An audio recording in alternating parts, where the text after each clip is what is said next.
All right, so here we are with another He-Man and the Masters of the Universe Origins cartoon collection unboxing, and this is Webstor, which you might remember. Webstor was one that I'd talked about him before when I got Evil Lyn, and he was one of the ones that was on the shelves at the same time as Evil Lyn.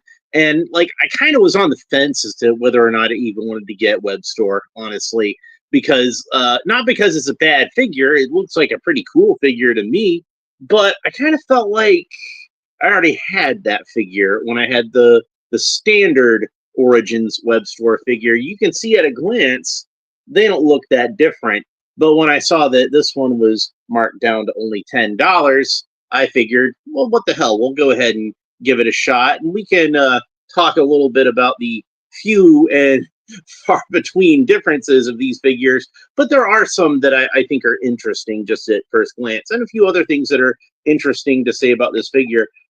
One thing that's kind of odd about this, as far as figures in this line I bought before, is apparently this one is a foreign edition.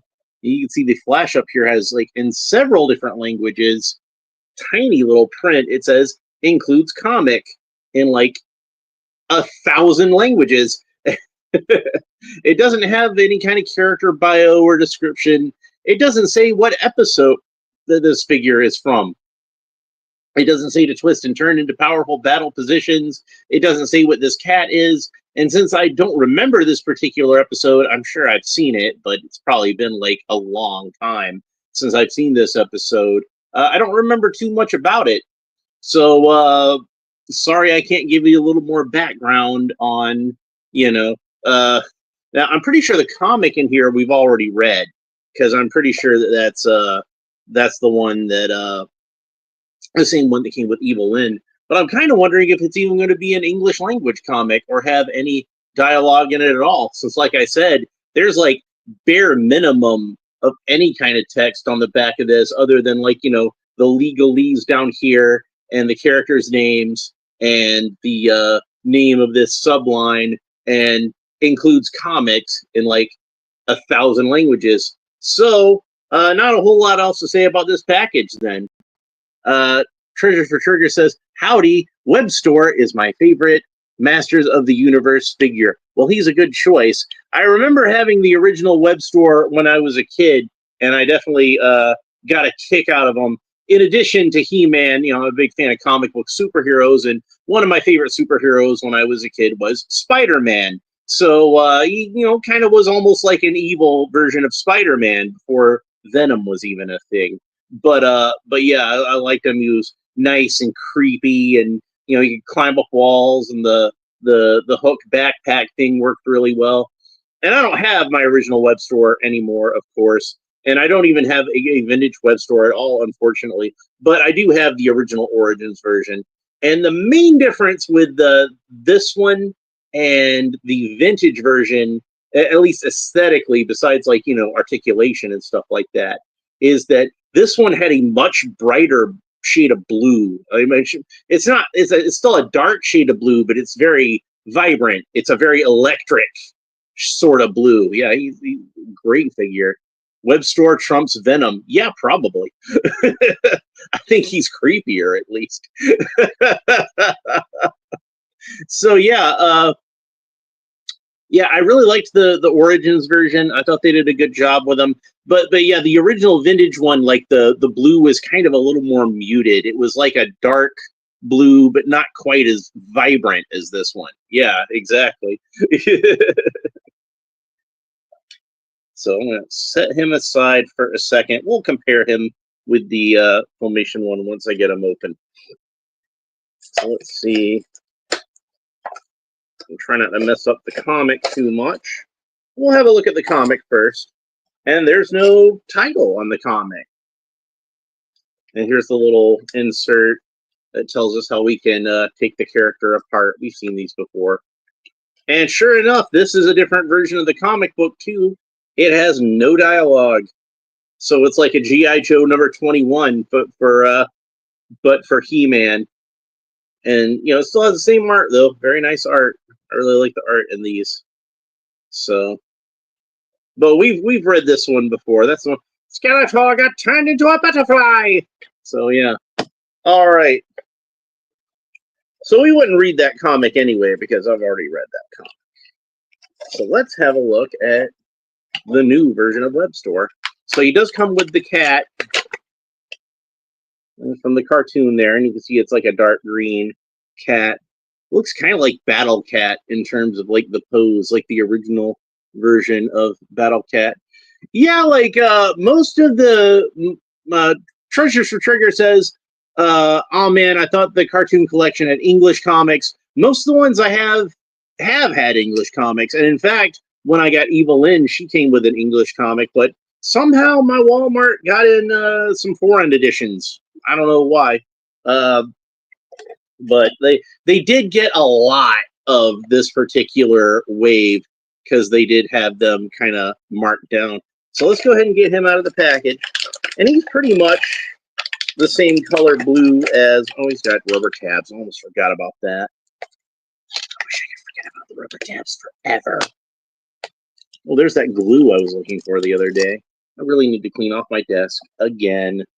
I know that I just saw my X-Acto knife, and I don't know what happened to it now, but I literally just saw it.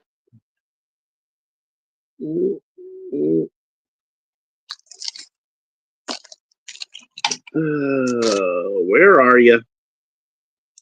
I know you're around here somewhere, and people are waiting on me. I actually have a lot of people. Just for dumping, not for clean.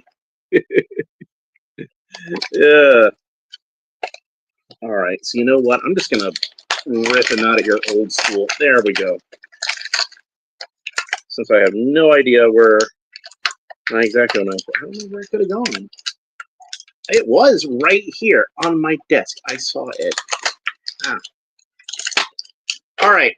So one thing that's a little different about Webstor that I noticed is unlike a lot of other characters that just kind of have like smooth feet, like Skeletor, they smoothed out his feet.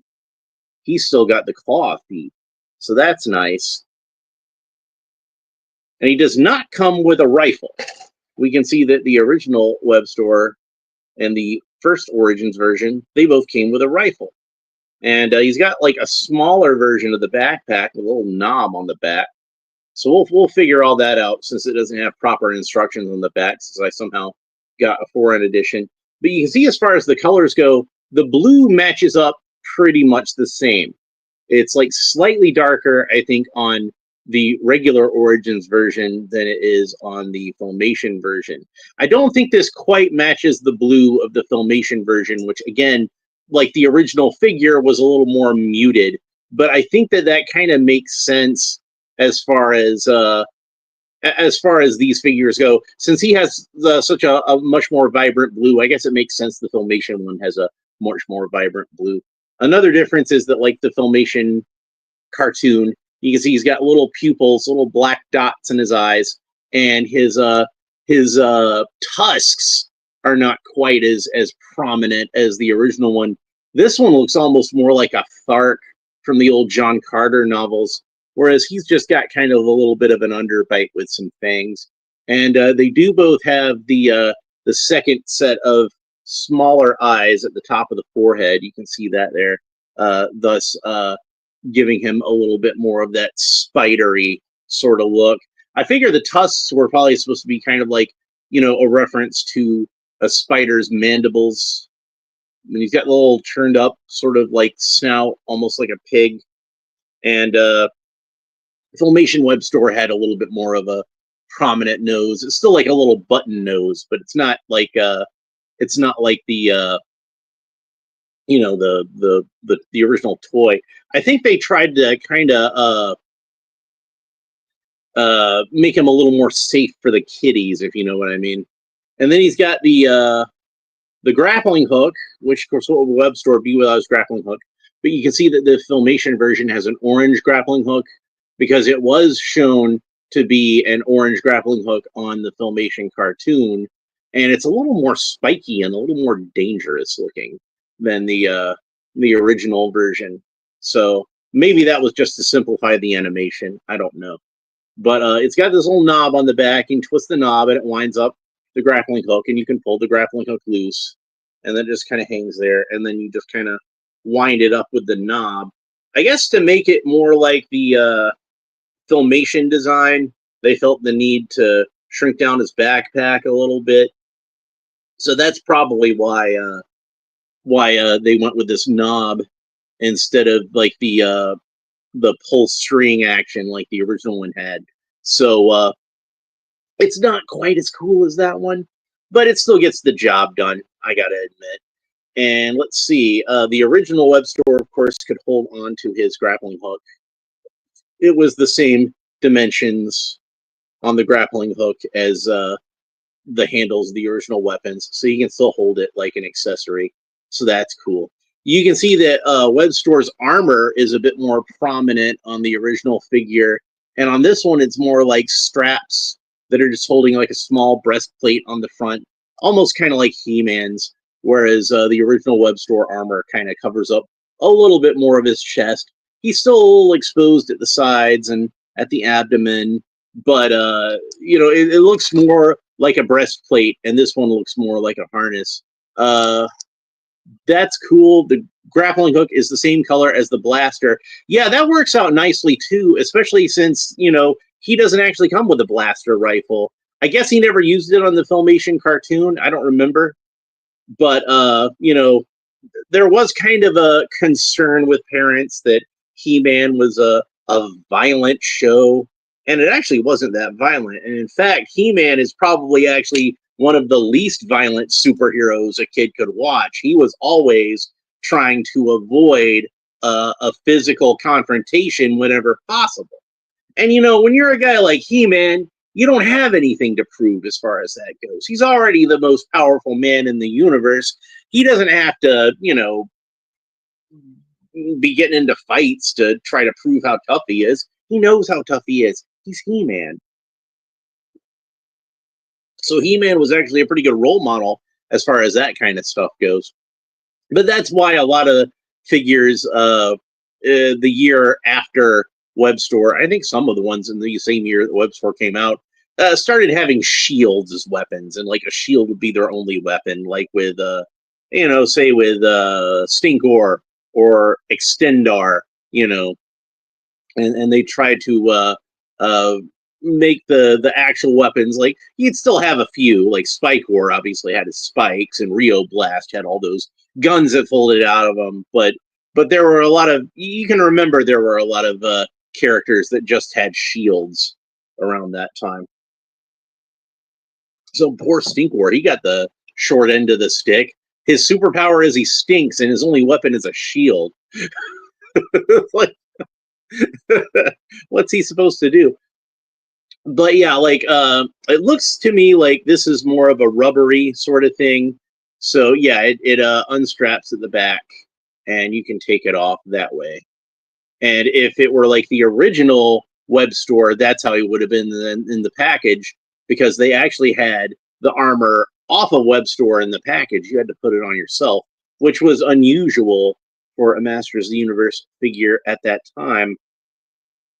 But they did get a lot of these details right, and it kind of impresses me that they gave him his own special waist piece, because most of the characters, do I have any of them around here? I think they're all on the other side of the room right now. But most of the characters in the Filmation cartoon had kind of like this simplified version of He-Man's belt that didn't have any of the studs on it. Just kind of a flat version of He-Man's belt. But Webstor actually, in the cartoon, I went and looked up the animated design so I could make sure. Webstor on the animated cartoon actually did have the one stud in the middle, almost like a belt buckle. So they gave him his own special waist piece. That's pretty cool. I do have the back of the package. I guess I could look at that. So I can't really tell with the others on it. But yeah, like Spike War looks like he has that plain belt. I can't really tell on Clawful because it's kind of covered up by armor. But I really want to get Spikor and Clawful. Those look really cool. Clawful particularly had like a completely different design on the Filmation cartoon than he had in the original figure. And I was never able to get the Origins version of Clawful from like the standard Origins version of Clawful. So I would like to get the Filmation one especially. And plus, I just really like Filmation's version of Clawful. He's like a little bit smarter than most of the other henchmen on the show. So that gave him a nice, unique quality. So like I said, I wasn't 100% sure if I was going to get this new version of Webstor, because I wasn't convinced that he was going to bring a lot to the party that this one didn't already bring. But honestly, at this point, after opening him up, yeah, I feel like he was unique enough that I'm glad I pulled the trigger on him finally. There is enough, I think, about him to make him stand out, even though at a glance, Clawful is not awful. At a glance, they do look really similar, but there's just enough flavor to it, I think, to make it unique. So glad I picked them up, especially for $10. That's a pretty good deal. So that's nice to have. Anyway, I guess that's pretty much all I have to say about Clawful. I'm gonna have some more cool stuff on the way soon. The rest of those Justice League Task Force finally showed up in my pile of loot over on Big Bad Toy Store. So I was finally able to order all of that stuff. So I've got a bunch of stuff coming from Big Bad Toy Store. So when that arrives, I will have for us to open some Batman 1966 figures, which I already have most of the ones over here. I'm just waiting on Wonder Woman. I will have a bunch of Superpowers figures. I'm just waiting on Bizarro, since I already have Superman and Batman.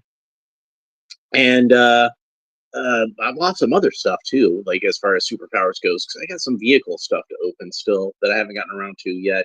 So that'll probably be like a whole week thing. And then I've got the Justice League Task Force figures. So Superman, Batman, Aquaman, Flash, and the Build-A-Figure is Darkseid. So that's going to be got a whole lot of cool stuff coming up. I just been waiting on that stuff to show up on my pile of loot. That's all. And I've got more stuff I'm still waiting to show up in the pile of loot, because I'm still going to have that Batman v Superman, Superman versus Doomsday set, Henry Cavill Superman. I'm still going to have the Superpowers 3-pack of Justice Society members. And I'm a big fan of the Justice Society, so I'm excited about that. And God, what else did I have? I got a whole bunch of stuff on Big Bad Toy Store, since I wound up canceling a lot of the stuff that I had on pre-order from Amazon, because Amazon is just, I'm at my wit's end with them. I can't deal with them anymore. So I just decided to order all that stuff on Big Bad Toy Store instead. So anyway, that's pretty much it for Webstor. I hope you enjoyed it. If you did, make sure you like and subscribe, all the fun YouTube stuff down below. Leave a comment. Let me know what you think about Webstor, both the character and this figure, and especially the Filmation version of Webstor, since that was that's the one that specifically it is. Yeah, he's definitely for $10. It's a good deal. I'd say he's probably worth retail price. If you can find him for retail price, it's not a bad buy. But yeah, if you see him on clearance, definitely pick him up. Any Masters of the Universe classics, or classics definitely, but any Masters of the Universe Origins you can get for $10 is probably worth it. Like, you probably use some of them for custom fodder, if nothing else. I could think of a few Origins that I probably wouldn't pay $10 to have another one. But if it's a figure that I don't already have and I see it for $10, hell yeah, I would snatch that up in a second. Anyway, that's it for this episode. I hope you enjoyed it. We will talk to you next time. Bye.